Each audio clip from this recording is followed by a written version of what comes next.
Hello दोस्तों, let's cricket में आप लोगों का स्वागत है। और जैसा कि आपको पता है जीके के 25 प्रश्नों का हम सेट जो है कर रहे हैं। तो उसी सीरीज़ में सेट नंबर 6 यहाँ पर हम करने वाले हैं। ठीक है, टोटल 25 क्वेश्चन होंगे, सभी परीक्षाओं के लिए महत्वपूर्ण है। इवन यूपीएससी वाले बंदे भी इसको ट्राई करने की कोशिश करें। ठीक है, तो काफ़ी अच्छे क्वेश्चन यहाँ पर लिए गए हैं। ओके, तो क्वेश्चन इसे स्टार्ट करते हैं। और पहला क्वेश्चन ये रहा आपके सामने कि अगर हम एक एटम के न्यूक्लियस को, आपको पता होगा एटम में न्यूक्लियस होता है, उसको क्रिकेट बॉल से कंपेयर करें तो एटम की जो रेडियस है वो कितने किलोमीटर हो जाएगी। ठीक है, तो इस टाइप के क्वेश्चन देखिए एग्ज़ाम में पूछे जाते हैं। तो आपको बताना है कि कितने किलोमीटर लगभग रेडियस बैठेगी। तो इसका आंसर है 4। ठीक है, तो ये क्वेश्चन आपको याद रहना चाहिए कि मतलब फोर्थ ऑप्शन इसका सही आंसर है। और 5 किलोमीटर की रेडियस यहाँ पर बैठेगी अगर आप एटम के न्यूक्लियस को क्रिकेट बॉल से तुलना करते हैं तो। ठीक है, दूसरा क्वेश्चन है आपके सामने कि कोई दो बॉडीज़ हैं, कोई दो पिंड हैं, उनके बीच का जो टेम्परेचर का मतलब टेम्परेचर का डिफरेंस है वो 30 डिग्री है। सेल्सियस में हम बात कर रहे हैं। तो 30 डिग्री सेल्सियस उनके बीच में जो तापमान है, आपको बताना है कि ये तापमान फ़ारेनहाइट में कितना होगा। तो 30 डिग्री सेल्सियस फ़ारेनहाइट में कितना होता है ये आपको बताना है। देखिए ये होता है 86 फ़ारेनहाइट। ठीक है, कैसे निकाला, तो आपको ये फार्मूला पता होगा, इस फार्मूले के ज़रिए आप इस चीज़ को सोल्व कर सकते हैं। यहाँ पर जस्ट सी की वैल्यू रख दीजिए 30 डिग्री। ओके, तो 30 यहाँ पर रख दीजिए, आंसर आ जाएगा। ओके, आगे चलते हैं। एक बुक है a better India a better world, इसके लेखक कौन है। इस बुक के लेखक हैं एन आर नारायण मूर्ति। नाम याद रखिएगा, एन आर नारायण मूर्ति लेखक हैं। A better book a better world, a better India a better world के लेखक एन आर नारायण मूर्ति हैं। ओके, आपको बताना है कि देखिए ऐसे कौन से यूनियन लेबर मिनिस्टर थे जो बाद में जाकर के प्रेसिडेंट भी बने। ठीक है, तो क्वेश्चन मैंने हिंदी में रीड कर दिया। ऐसे कौन से यूनियन लेबर मिनिस्टर थे जो बाद में जाके प्रेसिडेंट भी बने। तो ये आपको याद रखना है, वीवी गिरी एकमात्र ऐसे यूनियन लेबर मिनिस्टर थे जो कि बाद में प्रेसिडेंट भी बने। ठीक है, उसके बाद अगर हम बात करें आपको बताना है कि देखिए 2015 में महात्मा गांधी साउथ अफ्रीका से इंडिया वापस आए थे। ठीक है, ये आपको याद है।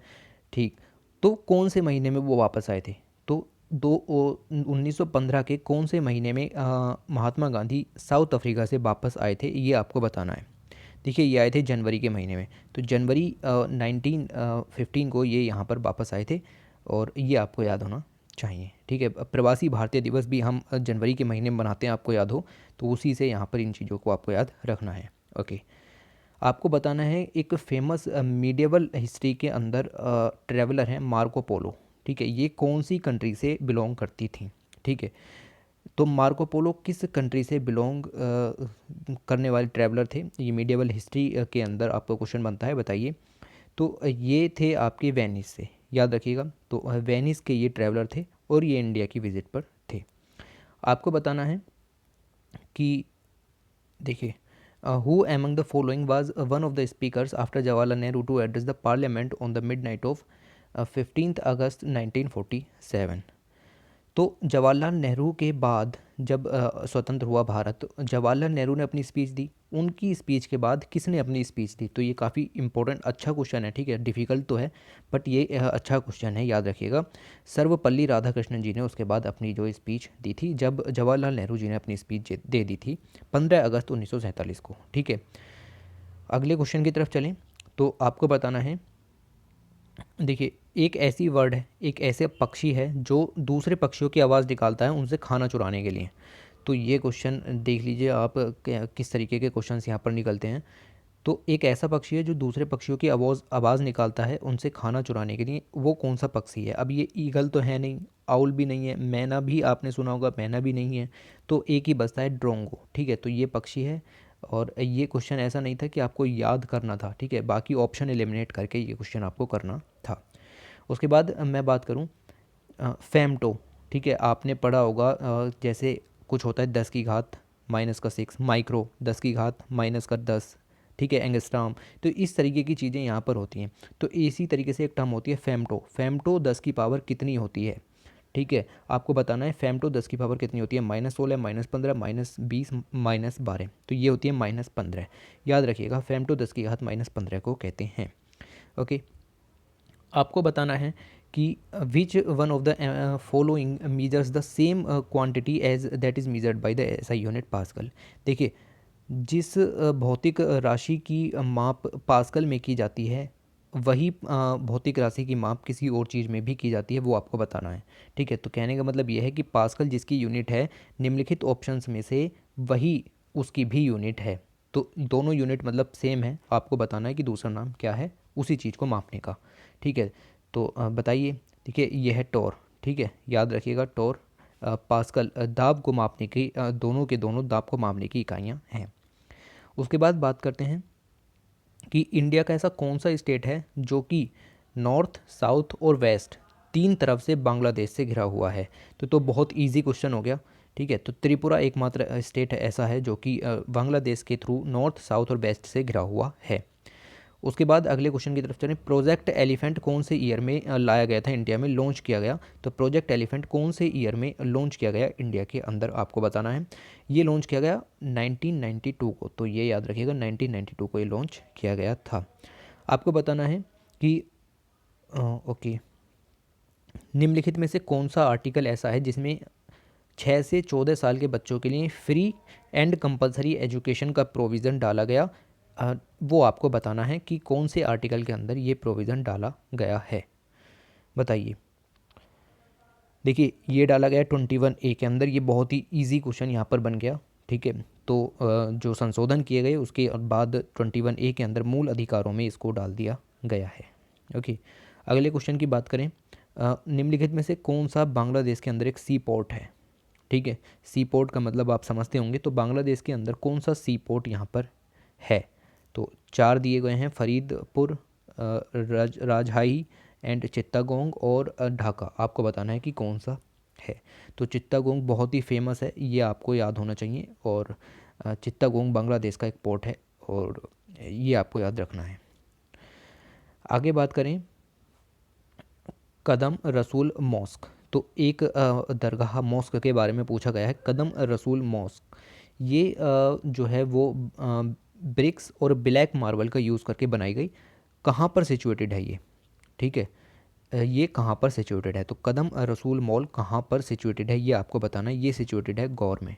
ठीक है, तो याद रखिएगा, ये गौर में सिचुएटेड है। Okay, who is the only Indian to have won an individual Olympic gold medal? ठीक है, तो ऐसे एकमात्र इंडियन कौन है जिन्होंने इंडिविजुअल ओलंपिक गोल्ड मेडल हासिल किया है, इंडिविजुअल कैटेगरी में गोल्ड मेडल हासिल किया है? ठीक है, ये आपको बताना है। ये हैं अभिनव बिंद्रा। ठीक है, तो याद रखिएगा, अभिनव बिंद्रा ये हैं। ओके, आपको बताना है कि नेपाल के अंदर जो हिमालयाज़ हैं उनमें से कौन सी पीक नेपाल के अंदर नहीं है। मतलब नेपाल के जो हिमालयाज़ हैं, देखिए हिमालय कई जो देशों से होकर के जाता है, तो जो नेपाल के अंदर हैं वहाँ पर निम्नलिखित में से कौन सी पीक नहीं आती है, आपको ये बताना है। ओके, बताइए। देखिए, कामेट जो है वो यहाँ पर नहीं आती है, याद रखिएगा, कामेट नेपाल के अंदर नहीं है। अन्नपूर्णा, लोहत्से एंड माउंट एवरेस्ट तीनों नेपाल के अंदर पीक्स हैं। ओके, आपको बताना है कि नमामि गंगे प्रोग्राम जो चलाया गया वो कब चलाया गया? एक्चुअली आपसे सन और साथ ही महीना भी पूछा गया है, तो आपको बताना है। देखिए, जून 2014 में ये चलाया गया। ठीक है, तो जब ही ये सरकार आई थी 2014 में, तभी ये प्रोग्राम इनिशिएट कर दिया गया था। ओके, उसके बाद बताना है आपको, एक टर्म होती है पेनल्टी कॉर्नर। ठीक, निम्नलिखित में से कौन से खेल से पेनल्टी कॉर्नर टर्म बिलोंग करती है? तो पेनल्टी कॉर्नर आपको बताना है कि कौन से गेम से बिलोंग करती है। याद रखिएगा, हॉकी से बिलोंग करती है, फुटबॉल से बिलोंग नहीं करती है। ठीक है, तो काफ़ी इंपॉर्टेंट क्वेश्चन हो जाता है। पेनल्टी कॉर्नर हॉकी से बिलोंग करता है। ओके, आपको बताना है कि गवर्नमेंट ऑफ इंडिया ने, देखिए हमारे पास, हमने 2005 मनरेगा एक्ट लॉन्च किया, उसके बाद 2006 से ये प्रोसेस स्टार्ट हो गई। तो पहले इसको नरेगा कहते थे, national rural employment guarantee act. उसके बाद हमने इसमें महात्मा गांधी जोड़ा, दैट इज़ एमजी। ये एमजी कौन से सन में जोड़ा गया? ठीक है, तो ऑब्वियस सी बात है 2006 के बाद जोड़ा गया होगा, और डेट्स भी आपको 2006 के बाद की दी गई हैं। ये जोड़ा गया 2009 में। तो 2006 में ये सिर्फ नरेगा था और 2009 तक मनरेगा हो गया। ठीक है, आपको बताना है कि वैशेषिका स्कूल ऑफ फिलोसफी किससे एसोसिएटेड है? आपने वेदांग पढ़े होंगे।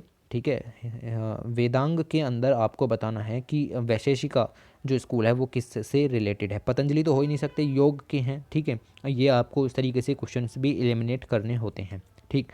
कन्नड़ से एसोसिएटेड है वैशेषिका स्कूल, याद रखिएगा। आपको बताना है कि मोरारजी देसाई ने कितने मतलब निम्नलिखित में से कौन से सालों के लिए prime minister of India, deputy prime minister of India का पद संभाला था। तो बहुत हार्ड क्वेश्चन है। मोरारजी देसाई ने बताइए आप किस सन से किस सन तक deputy prime minister of India रहे थे।